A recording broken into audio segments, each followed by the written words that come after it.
Hi, you. Welcome back to Intuitive Art Sales. This is the show where I, Jessica Craddock, am going to teach you how to source your art marketing from within. For the next little bit, I want to switch gears and share something with you called the Artist Success Interview Series.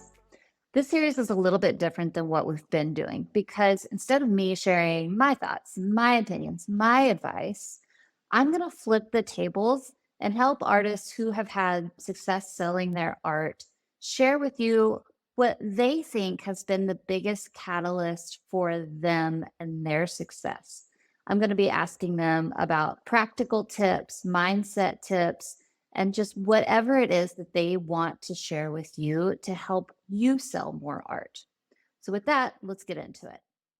I am here for the Artist Success Interview Series with amazing Emiko. She is an artist, a poet, a storyteller, and her paintings absolutely reflect all of that. Emiko, how are you today? I am good, thank you. Well, thank you so much for having me. Do you want to tell us about your art really quick before we get started? Well, I paint imaginary still life. So I do use still life materials, but I mean, real flowers and still life setting. A lot of it comes from my memories. I collect a lot of images over the years. And those are my favorite patterns and colors, fabric, feelings, textures. I kind of combine all of that to create a story. So when people see my paintings, they always find thread of their stories in my stories. And that's why I call myself a storyteller. But I am not a story finisher. I let the viewer finish their stories. And that's why I write poems. Poems is short. It's never complete. I like that feeling. My paintings, yes, like you said, there you will find so many different elements in it. There is no story, the beginning of a story. There is no ending of a story. It's just that the collections of your memories just all together. It's what you find in my paintings. It's almost like a snapshot of the middle of a novel. You're looking at what's going on in someone's life in a Yeah. still life. It's very interesting. Okay, Emiko, we talked about if you were comfortable sharing some numbers with whoever is watching this. Would you like to talk about that? Do you want me to ask you specific questions or you just want to share? I don't mind sharing. I started working with you, Jessica, about almost a year ago, right? Mhm. And when I started working with you, I had zero income from my art. Well, I had a bit, but not significant enough. Like it was close to zero. I wasn't making any effort to making sales. I started making more art, the art that I loved back then. It wasn't going into sale because I wasn't doing anything. Right now, I am making 1,500 average per month. Some months more, some months a little less, but altogether getting to the place where I can grow more. Before there was no mindset for growth because I was like, this is it. People buy, yay. But if they don't, I might even donate my art for free. Now I feel like, okay, I think I can grow more and more. So it's a good place to be. That's amazing. I love hearing that. That makes me so happy. I think that 1500 is what I hear from people who haven't started selling their art yet. It tends to be somewhere between that 500 and that 1500 mark. I just wish I could make that. Once you know how to make that, then you can make it and you can grow from there. Yeah. But focusing on, I want to make $10,000 a month and I don't know how to make 1500, it's a really specific skill set to get to that number. Some mindset work and some learning how to do some stuff. And Yeah. from there, you can use those same strategies to Yeah. grow. Yeah. Yeah. So true. So So true. I have three questions for you, All Emiko. right. Same questions I always ask. My first question Yeah. is, what do you think was the biggest mindset shift Mhm. that took you from almost no sales to consistently bringing in 1500 ish a month? I did think about hard on this question because I could go either way, right? One way could go, well, I got the skills I learned from this marketing skills and I just used it and that made the sale. But then two get there, I had to shift my mindset about myself, about my art, and about my money situations. The biggest mindset that I did was probably this: the more you become, the more money you make. It's so simple, but I think before that, I was trying to copy. This person did this, so they made the sale. This person made this kind of art, and that's why they're selling. So I thought, okay, I'm just gonna, like our artist, trying to get their style, trying to do what they're doing. And in the process of that, I lost myself. Then that just went backfire. It just didn't work, right? Right. And I had the shift. I can't remember how that happened, but I was like, man, if I cannot be them, the only person that I can be is me. I know myself well, but then I don't know myself well. I dove like really deep into who I am. The therapist is a good idea, of course, but I'm not digging in the past or anything. It's just that I start to collect and then understand. I love this stuff. I don't like this stuff. Oh, I love this stuff. Why? I don't like this stuff. Why? So it's just back and forth questions to myself, and I'm writing down, journaling help too. So When you are thinking about who am I, what might you be asking yourself in order to dig deeper to find the answers to those questions? And how do you remember to do that? What's your process? I love that question because I did use this to my students when I taught in the summer: to know what you love and to know who you are. It can be pretty simple, but truth hurts sometimes. You have to have the courage to face that. But the simplest question that I used to ask a lot was, okay, what are the qualities that I had that I don't like? What are the qualities Mhm. that I had and I still have and people criticize? What are the qualities or characters that I have my parents didn't approve? Or maybe I was made fun of. Could collect a couple of threads in there. You don't have to dig in too deep to hurt yourself. You don't have to go back to those memories, but there are some threads. And for me, I was a dreamer. I was always a dreamer. And I was always writing. I couldn't write so well. So my sentences are always short. That's why it was easy for me to write poetries. And I always try to find joyful moments. I almost find comical qualities in the tragedies. I used to hate that quality in me because it makes me a bad person. I turn it around. So I turn those stories about me, turn them around, and I use them to strengthen my art and myself as an artist. I think I start journaling and then writing it down when things get a little bit hard, or when you hear people say about your artwork or yourself, you start to question, is this really true?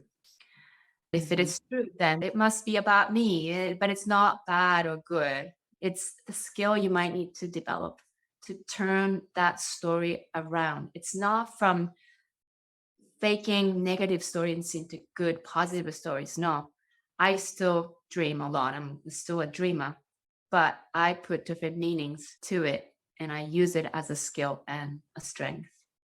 Okay, I'm going down this rabbit hole because I want to. Then we'll get to the next question. How does changing those stories help you sell art? I feel confident about talking about my art. When I feel confident talking about my art or pricing my art higher, people don't doubt about you anymore. I don't doubt about myself and I don't doubt about my work and the price I put on. There is value and I give a lot of value to it. That confidence that you just naturally have because you accepted the part that you used to hate, people just come and they want to buy. I don't have to push. I know if I push, I don't feel confident and it doesn't make sales. It's hard truth, but it's that simple. So it It does. is a hard truth. And it Yeah. sounds so, you're like, it's that easy. Okay, well, just go do it. Yeah. Then do it. Perfect. Let's see. Okay, what was my second question?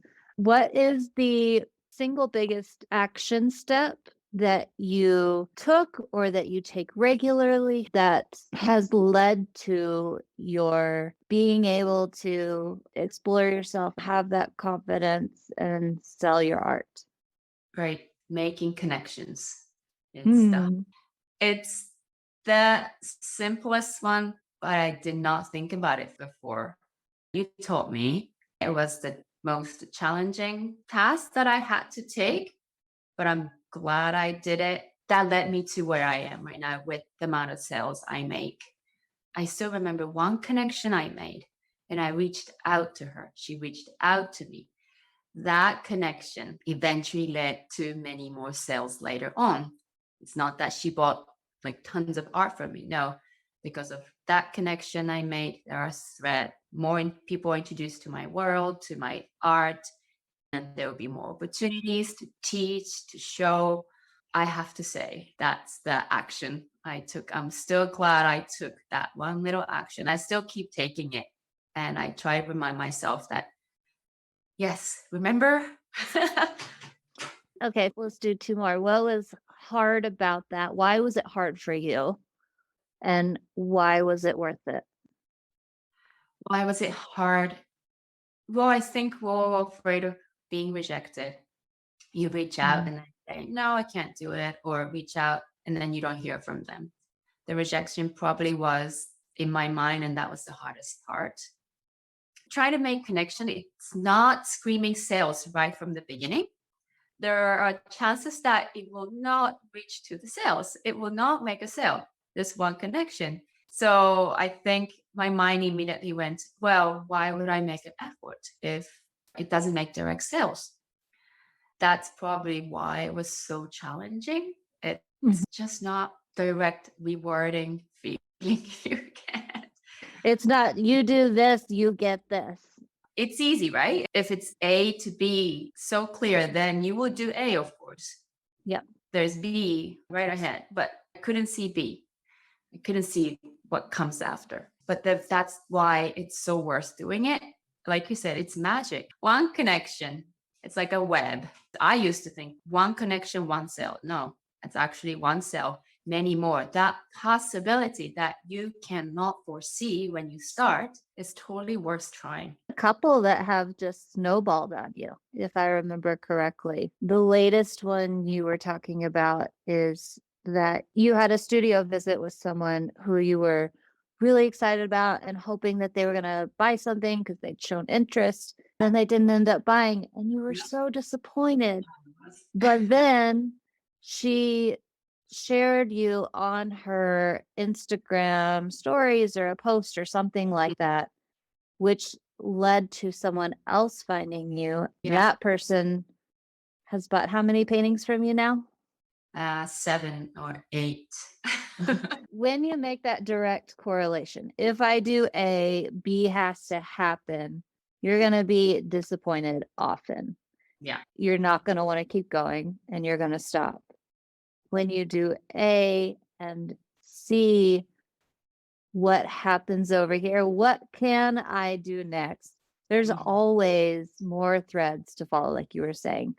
That thread leads to another, it creates a web, makes infinite possibilities Yeah. from every connection you make. It's just about starting and Yeah. finding all of those people that you love, that you want to make those connections with to grow.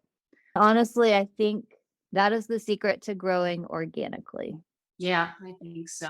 And it's not something that you learn from all the marketing courses out there. They might talk about whatever, I don't know what they call it, but Mhm. I had never heard of this magic. We like to talk about magic around here. But it's so true. And that's exciting. That gets me going. Yeah. Me too. If you don't believe it, look for the proof.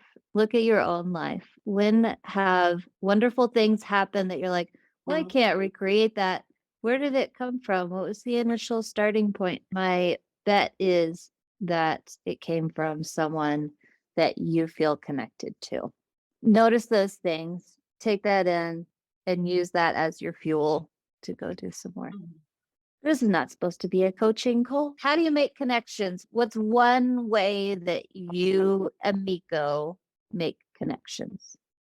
Well, right now, my main platform is social media. When I say social media, it is Instagram.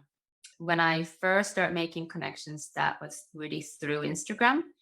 But I had never thought of checking out local people, not artists. I didn't search for artists because I had that enough. I was looking for ideal buyers. So I had to look for local shops and local places, restaurants, cafes, organizations that I truly enjoy getting to know. It is what people do, but I never thought of just going there and checking what they're doing. If you genuinely like something, give them a like, leave a comment, engage.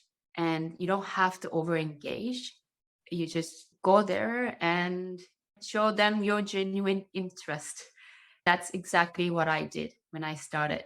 And that was scary enough, but that's what I did. Now I still do that, but right now it is more I search for people that I really directly want to connect to. Then I just send them DM, voice messages. What do you say to these people? You're like randomly reaching out to people that you've found that you want to talk to. How do you do that? So there's one florist that I really wanted to work with, but I didn't know what to say. I didn't want to say hi, just introduce myself out of the blue. I really did follow her. I did genuinely enjoy her work. So I gave her lots of likes and left a comment here and there. I did not hear back from her. But one story that she posted really made me smile. So that's how I started. I just said, that was so funny. So I shared my stories, right? Then I heard back and I started to get into a little bit more detail what I read in her feeds. She was looking for volunteers to deliver flowers to some local hospitals and stuff. And then she didn't have any staff. I said, I wanted to volunteer, but I can't on this day. I hope everything goes well. So just little conversations. I didn't go directly, hey, you want to work with me? I couldn't Right. do that. Like, oh, that's too much. I started little by little into her world. So she feels also welcome and she wants to get to know me. Now I finally told her that I'm really interested in working with you because I love your design. I love what you do. And here's a suggestion. She replied, I'd love that. We'll see how it goes. But I'm finally learning to have small conversations.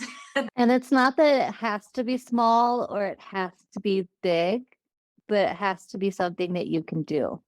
Yes, that I felt comfortable enough. But the challenge is always just the beginning, right? The challenge Right. is to actually do it. Once you're in the conversation, it will flow. Yeah. Yeah. It's just getting started, stepping outside your comfort zone.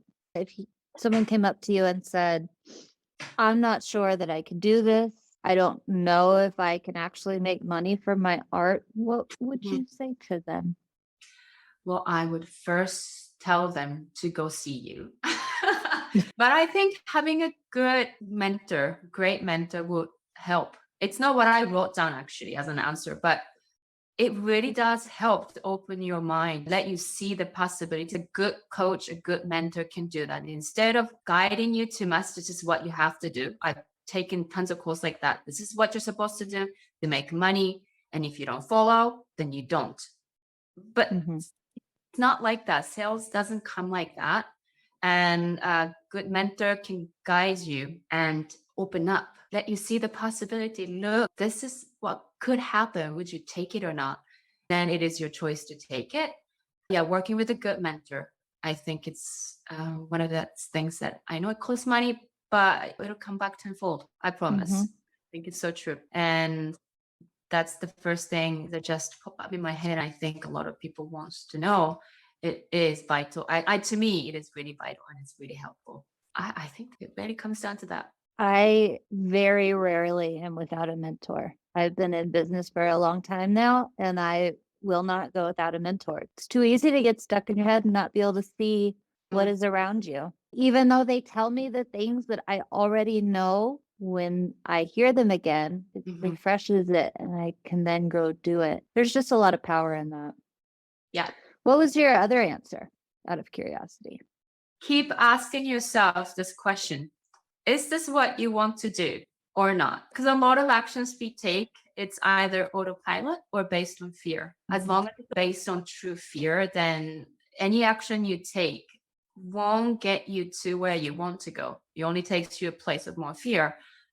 If it's something that excites you and you want to do it, and if you want to do it, you want to try, then you definitely see some results and you definitely want to continue. And I think that's the important aspect of running a business. You want to do it, right?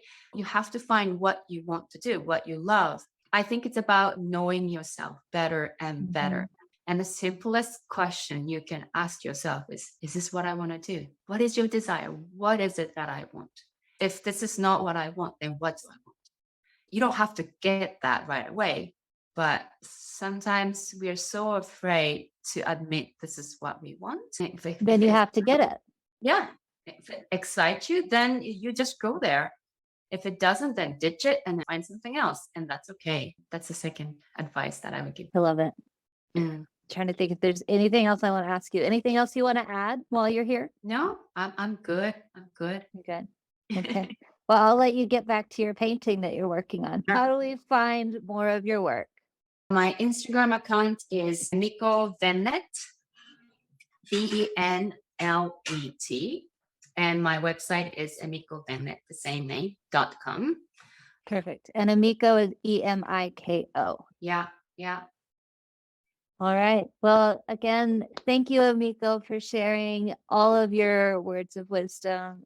Very much appreciate it. And I'm sure everyone else does as well. Thank you so much for listening to this episode. If you haven't yet, be sure to hit subscribe so that you can get new episodes loaded straight onto your phone as soon as they're ready. And if you have a couple extra seconds in your day, would you take the time to rate this show with how many stars you think it deserves? I would be ever so grateful. See you next time.